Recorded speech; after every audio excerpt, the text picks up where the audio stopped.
आज आपण पाहणार आहोत एकाच डोसा बॅटरपासून वेगवेगळ्या प्रकारचे डोसे कसे बनवता येतात, जे की लहान मुलांपासून मोठ्यांपर्यंत आवडीने खातात. तर त्यासाठी आधी मी दाखवणार आहे तुम्हाला ओल्या खोबऱ्याची चटणी. आता हा अर्धा नारळ आहे, त्याचे मी तुकडे केलेले आहेत. त्यानंतर ही कोथिंबीर धुवून घेतलेली आहे आणि त्यामध्ये मी या 6 मिरच्या घालणार आहे. तसंच चवीनुसार मीठ घालणार आहे. मीठ आधी थोडंच घाला. चटणी झाल्यावर जर तुम्हाला असं वाटलं की कमी मीठ आहे तर आपण वरून मीठ घालू शकतो. तसंच ही ओल्या नारळाची चटणी थोडी गोड असते, त्याच्यामुळे यामध्ये मिरच्या थोड्या जास्तच घ्या. पण ज्यांना जास्त तिखट आवडत नाही त्यांनी मिरच्या कमी घेतल्या तरी चालतील.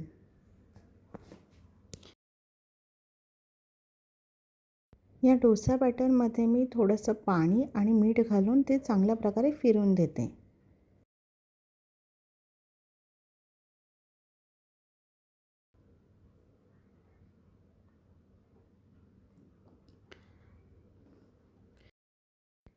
आता डोसा पॅन व्यवस्थित गरम होऊ द्या. गरम झाल्यानंतर त्यावर थोडंसं पाणी शिंपडून तो स्वच्छ पुसून घ्यायचा आणि मगच डोसे करायला घ्यायचे. जर का डोसा पॅन व्यवस्थित गरम झालेला नसेल तर डोसे चिकटण्याची शक्यता असते. हे बघा, एक पळीभर मी असं डोसाचं बॅटर घेऊन ते व्यवस्थित गोल गोल असं डोसा पॅनवर फिरवते. यामध्ये मी खूप थोडंसं तेल घालणार आहे. डाएट कॉन्शियस लोकांसाठी डोसा हा उत्तम पर्याय आहे, कारण यामध्ये खूप कमी तेल वापरलं जातं.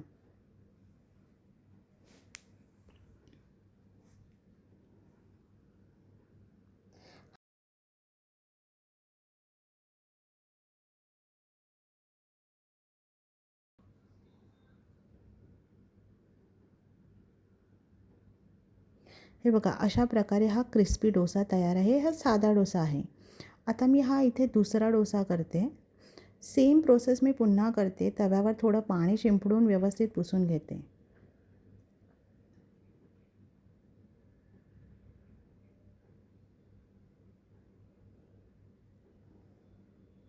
आता हा मी शेजवान डोसा बनवते. म्हणजे शेजवान चटणी जी आहे ती मी ते डोसाला लावते. ह्यामध्ये मी जराही तेल वापरलेलं नाही आहे. हा शेजवान डोसा तयार झाला. पुढचा डोसा आहे गार्लिक बटर डोसा, ज्यामध्ये मी गार्लिक बटर डोश्यावर स्प्रेड करते आणि त्यावर मी थोडासा पेरी पेरी मसाला घालणार आहे.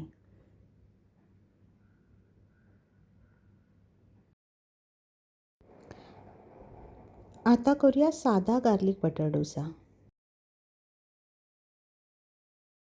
या पुढचा डोसा पाहूया. आता या डोस्यावर मी बटर लावून घेते. त्यानंतर मी बटाटा जो स्मॅश करून ठेवलेला आहे तो घालणार आहे आणि सर्व बाजूने व्यवस्थित स्प्रेड करणार आहे.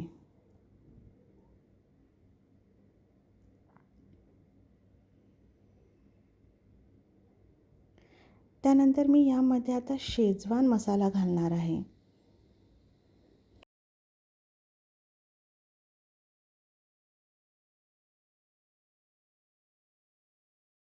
चीज स्प्रेड करते. यामध्ये तुम्ही चिली फ्लेक्स आणि ऑरेगनो देखील वरून टाकू शकता. एकदम पिझ्झासारखीच टेस्ट येते मग या डोसाला.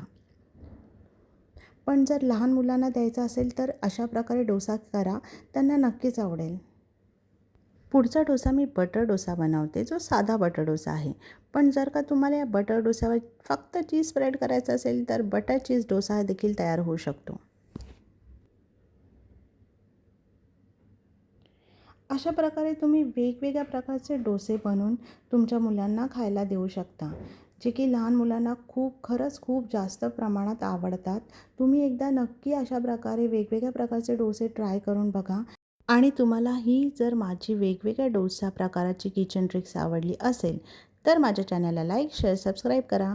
आणि पुढे देखील तुम्हाला अशा प्रकारचे व्हिडिओ बघायचे असतील तर प्लीज मला कमेंट करून सांगा. तसेच थँक्यू सर्वांना हा व्हिडिओ पूर्ण बघण्यासाठी. चला तर मग भेटूया नेक्स्ट व्हिडिओमध्ये.